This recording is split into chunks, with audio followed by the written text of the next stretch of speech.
Hello YouTube and welcome back to some more Overwatch gameplay, the game I am currently addicted to and will probably have to go to rehab for. And might as well just get this right out of the way. I uploaded a Never Overwatch video about 2 days ago, right? It was Reaper gameplay. It was like 8 minutes, it was really short and it was just like announcing that I was going to be bringing you some more Overwatch content in the future. But me being the legend that I am, I fucked up the audio so badly that the game was 10 times higher than my voice. So I had to take that down, and I'm going to be editing that, tinkering around with it, Togeborn. Yeah, that's definitely how you pronounce it. And I'll fix that, and then I'll re-upload it at a later date, just so, I took it down because I want it to be, like, an optimal experience, an optimal, video for the listener and the viewer. Why not both? And I just, it would bother me to leave it up like that, so I'll be fixing that. But without further ado, let's jump right into what we are doing today. We are highlighting some Soldier 76 and Junkrat. Two of the more annoying and easy champions in the game. Now if you don't know what Soldier 76 is, so it's actually pretty cool. In the backstory, he was one of the original founders of Overwatch. He's the grizzled veteran, and I think his character's satirical in a sense because he mouths off like every possible action hero cliche. He has that deep grizzled voice, he has the broken past, he has the new persona. He has to be a satire. Like there's no way this is legit. It's like when you're watching one of those really bad comedy shows on ABC. It's like a sitcom and you're like, alright, this is probably satirical in some way. I'm missing the joke here, but the joke that you're missing is that there is no joke. Because it's bad. But anyway, Soldier 76 is extremely easy to play. Really easy. Like his ultimate is actually an aimbot. They intentionally gave a character an aimbot. All you have to do is press triangle. Yes, I'm playing on PS4. Don't scream at me, PC overlords. Right, and it'll automatically lock on to all surrounding enemies, and all you just do is hold down the trigger, and then you win. That's about it. I think I do it once or twice in this video, just destroy people left and right just by holding that trigger down and showcasing my skill of pressing buttons. Really in depth, I'm gonna get a call from Cloud9 soon. I'm gonna go competitive Soldier 76. Just hold down those buttons, man. And Junkrat, of course. Well, Junkrat sends you more spam than a prince in Nigeria who wants you to transfer over $2,000 in exchange for all of his diamonds or some bullshit like that, however the email goes. You don't even aim, you don't even look, you just spam explosives and you put down traps, and then you spam explosives and you put down some more traps. And then once you get enough energy, whatever the fuck it's called, built up, you just ult, and you send your little whirling dervish of death right into people and you blow that up. But apparently you have to hit detonate to actually blow it up. Shooting that explosive wired card, I guess that wouldn't be enough to blow it up. Strapped with explosives, and shooting explosive ignites the gunpowder and other chemicals and elements inside explosives to cause an explosion. The reaction of the two elements bonding together. But I digress. So anyway, and also just a quick heads up, since I was recording on PS4, apparently I figured out how to do more than 15-minute at a time clips. So the first Soldier 76 game is completely fine, but during the Junkrat game, you're gonna see the video cut, just for a split second. Nothing actually changes. All I had to do was just transition to recording a new clip. I'm not trying to pull any shenanigans. It's the same game, same character. I can try and edit out a bad play. I leave those in for comedic value. Because who doesn't love watching somebody else fall flat on their face? I know I do. So yeah, just so you know, the Illuminati isn't hacking your computer yet. So don't be alarmed when that pops up. Just figured I'd give people a quick heads up. I have no idea if that can cause epileptic seizures or not. If it can, I'm gonna put it in every video. But hey, I digress. I've digressed twice in the last 2 minutes. Yep, that's what I do. Alright, so let's see. Overwatch is fucking amazing. I just want to say that again. I know that was the whole topic of my last Overwatch video that I had to take down. Like another MMA fighter, but it's just so good, man. So good. Oh god, I don't want to make the same jokes twice. Let's talk about something completely different. You already know how good Overwatch is. You've probably already all bought it, or you're watching somebody who's bought it. The purpose of the game, the gameplay elements, what it is. Let's see, what do I want to talk about that's completely different? Let's talk about sports. NHL and NBA Finals. Yeah, let's do that. Because both those postseasons are winding down. So yeah, let's talk about that for this video. Alright, so let's start off with the not predetermined, but the already determined. Predetermined will be NBA. We'll get to that in a minute. The already determined finals in the NHL, the Stanley Cup Finals between the San Jose Sharks and the Pittsburgh Penguins. And if you've been following hockey closely, or hockey. That's when they have the Atlanta Hawks play hockey. Yeah, so if you follow hockey closely, you know that the San Jose Sharks are infamous for choking at every possible opportunity. They've come in as like the #1 ranked team and lost in the first round. They've come in as the #1 ranked team, gone all the way to the conference finals and lost to a team that's pretty much inferior to them. They've lost to every possible team imaginable. They've lost to the Blackhawks. Actually, no, did they make it that far? No, they didn't make it that far to the point where the Blackhawks were good. I don't have to challenge them, but they've lost to the Kings, Stars, Ducks. Like, they lose in the Western Conference Finals. Usually that's like as far as they go. However, this year, they did some new stuff. They took the captaincy away from Joe Thornton at the beginning of this year. They gave it to the infamous Joe Pavelski. Not infamous, the famous Joe Pavelski. Joe Thornton would be the infamous one because he's the one who always tilts in the playoffs. But yeah, Pavelski's an absolute fucking monster. People don't know how good he is. He had 40 goals this last season and nobody really bats an eye. It's weird. It's like when you see like a Muslim terrorist attack, like, you know, you're kind of numb to it, like, oh yeah, look, some guy blew himself up. Nothing really to expect there. But then, you know, you see like a young breakout star like Dylan Larkin, you're like, whoa, what's this Buddhist doing blowing himself up? You know, it's this really juxtaposition of things. Like if Pavelski was in a different market, or of course if he was a Buddhist, like, you know, he would get a lot more attention.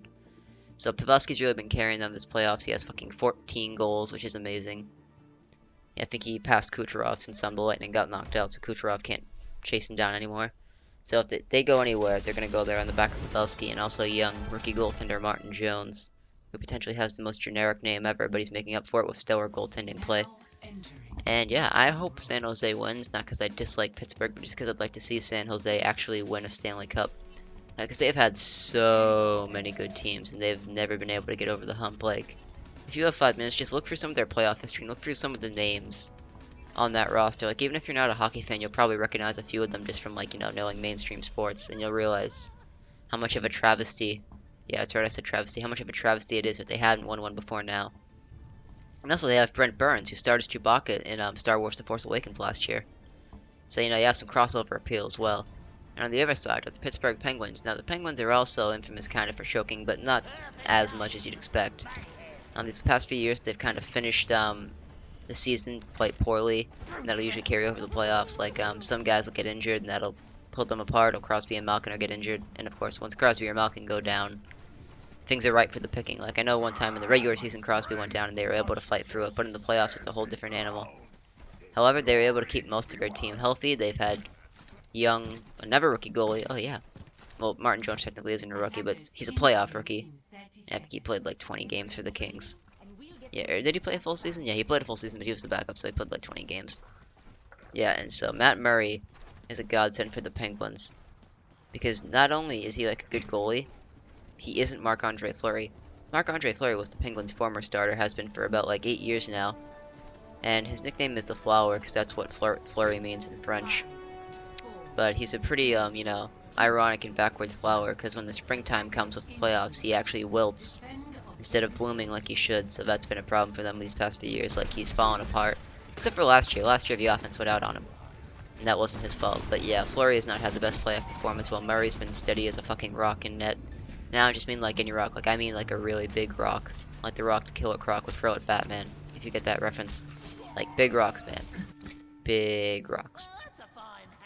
And I hope it's going to be an entertaining series. I think it should be, because the Penguins play an extremely up-tempo, fast-paced game, and the Sharks like to play a more physical game, although they also play extremely fast as well. So yeah, that's how they should market it.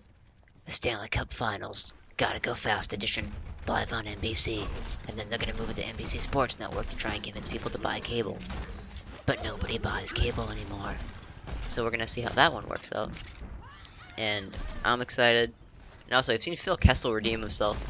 Phil Kessel's an embattled player who's currently playing on the Pittsburgh Penguins. He was a star in Boston and Toronto for the majority of his career. He started off as a rookie in Boston, was very good for them. Had a few 30-goal seasons, you know, people loved him. They're like, Kessel, take me now! Right? Like, that's what women would say when he walked down the street. He'd be like, yeah, I beat cancer. I'm a fucking legend. However, during a dispute between him, the coach, the organization, like, you know, apparently Kessel wouldn't play defense. He was a young player, but in true Boston Bruins fashion, instead of trying to work with this young, stubborn player, all they did, you know, they just traded him. They traded him. However, and this is what will come back to haunt Kessel for like the first 4 years of his tenure in Toronto, the players that Boston got out of that deal were amazing.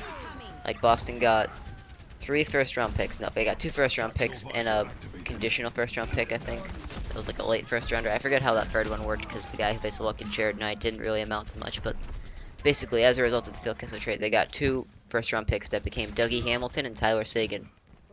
Now, if you follow hockey, you obviously know who those 2 are, but Tyler Seguin is probably the best offensive player, or at least a top 5 offensive player in the NHL. He did get knocked out 2 rounds ago with Dallas, but he is really fucking good.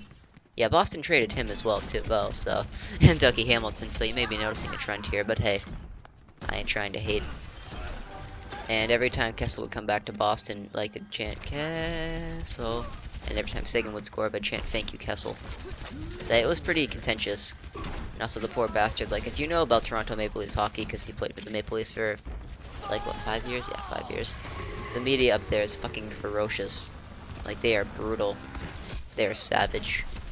Well, no, savage implies something good, but, like, they're really bad people. Like, I'm just gonna straight up say it. Like, they report on things that they shouldn't report on. They make assertions, they make assumptions, like, they tear players apart. Like, you don't get to have any private life if you play hockey for the Toronto Maple Leafs. This past summer, however, Kessel was traded to a much smaller market in Pittsburgh, where he was dwarfed by the stars of Sidney Crosby and Evgeny Malkin. And so, you know, it was Phil Kessel Part 3, Electric Boogaloo, that didn't happen in Toronto. And he's been really fucking good. He has like 8 goals. He's been consistent. He's been happy. He doesn't look like Ronald fucking McDonald anymore. Yeah, that's another thing. When he was in Toronto, he got really fat.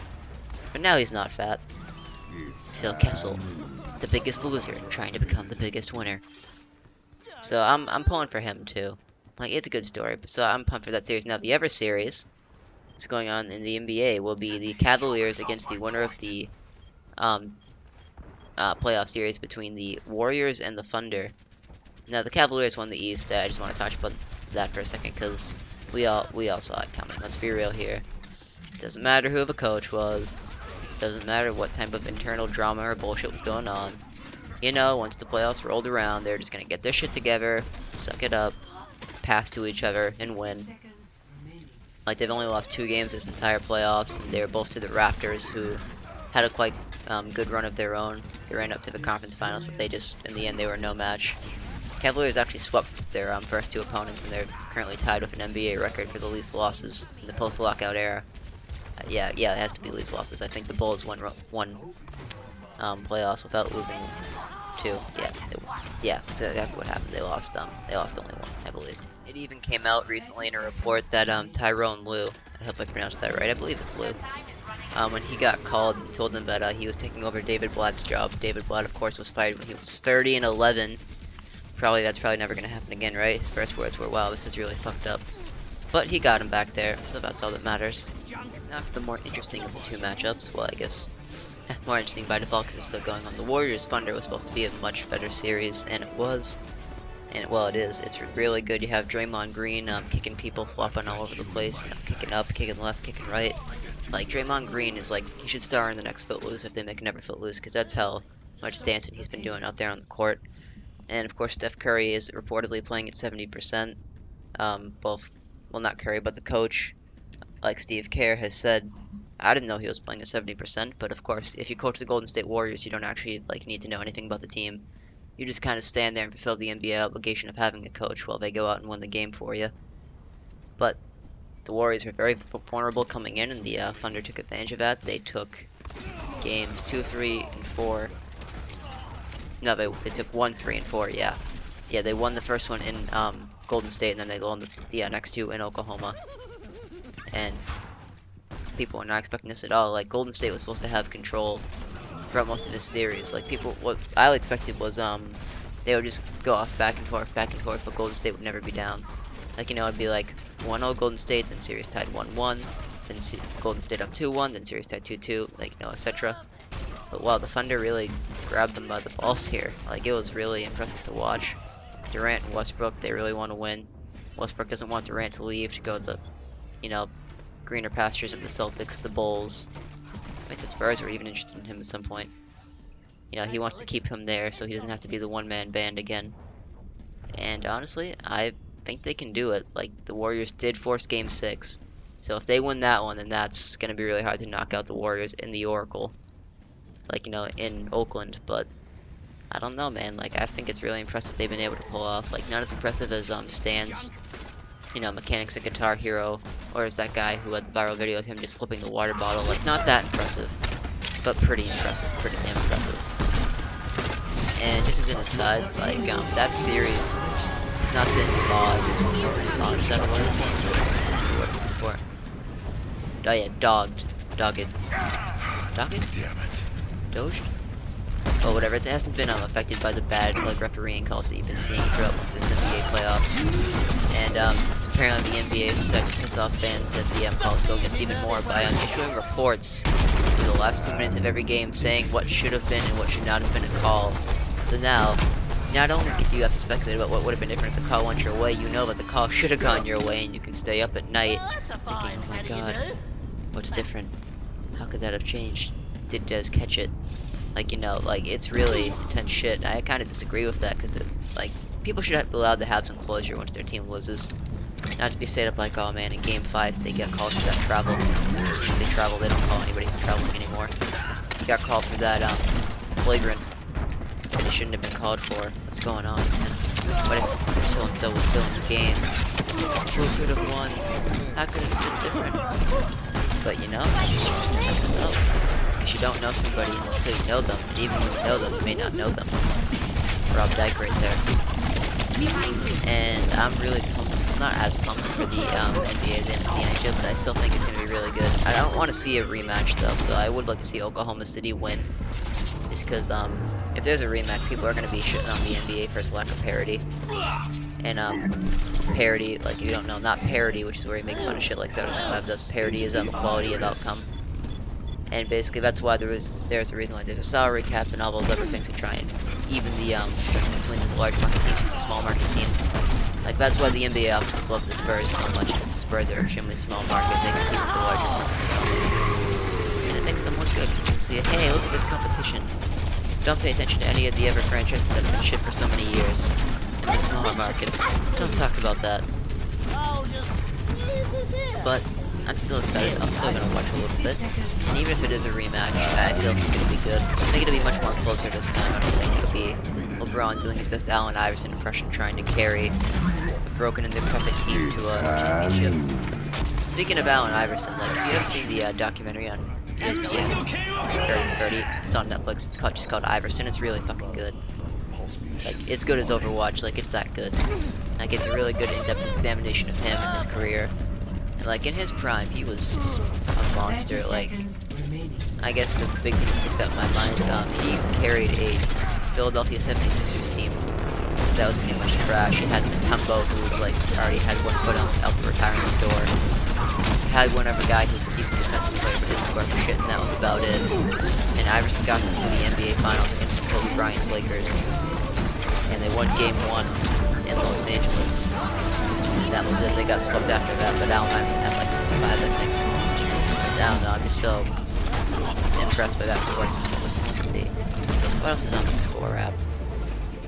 Oh yeah, and CBS does not like, you know, me trying to give you a shout out, but if you want to, I'll become a corporate whore and I'll talk about, like, you know, all the news on the Score every time. Actually, yeah, let's run that out. And welcome to the portion of our show where we go for our latest scorecast, where you can customize your score and get all the latest on sporting and fantasy news right from your smartphone. Let's see what's the top news. Thrills in his future with Raptors. Nonsense always been in Toronto. He has a Toronto state of mind, eh? Serena puts away knowledge and Vic after rain delay. The only thing Serena puts away is steroids and meat.